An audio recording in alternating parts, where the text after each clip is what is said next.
এই জেলার ২৫ লাখ মানুষের একমাত্র চিকিৎসার ভরসা মৌলভীবাজার জেনারেল হাসপাতাল। কিন্তু হাসপাতালে চিকিৎসা ব্যবস্থা অত্যন্ত নাজুক।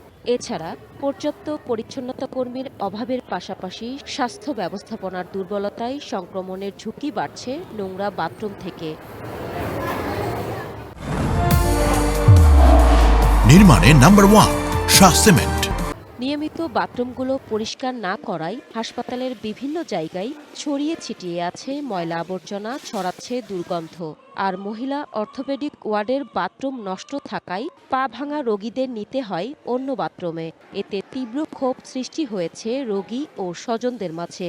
বাথরুম পরিষ্কার না, আজকে তো সাধারণ বাক্য পরিষ্কার আছে। অনেক ময়লা বাথরুমের মাঝে, মানুষও বেশি, পায় পরিষ্কার না। রুমে অনেক ময়লা আবর্জনা ফেলে আছে আর চতুর্দিক দিয়ে গন্ধ আসতেছে। বাথরুমে আমরা রোগী বইয়া নিতে হলেও যে আর বইয়া নিতে হয় আর কি, আমরা কষ্ট হয়। কোনো অসুস্থ মানুষ গিয়া অসুস্থ হয়ে যাব, এরকম পরিবেশ।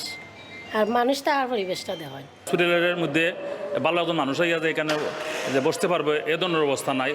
এসব সমস্যার কথা স্বীকার করে হাসপাতালের তত্ত্বাবধায়ক বলেন, ২৫০ শয্যার বিপরীতে প্রয়োজনীয় জনবলের তীব্র সংকট রয়েছে। নোংরা পরিবেশের কারণে হাসপাতালে নতুন করে সংক্রমণের ঝুঁকি তৈরি হচ্ছে রোগীদের। পিডব্লিউডিকে সব তালিকা দেওয়া হয়েছে, আর নতুনভাবে যেন কাজ সম্পন্ন করা হয় সেই লক্ষ্যেই কাজ করা হচ্ছে।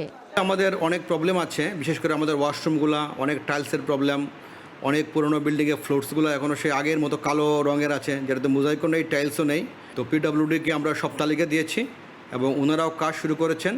আমরা জিনিসটা সুন্দরভাবে যেন কাজটা হয় এবং আমাদের যে ডিমান্ড বা যেটা প্রবলেমটা আছে, প্রবলেমটা যেন ফুলফিল হয়, আমরা সেই লক্ষ্যে কাজ করছি।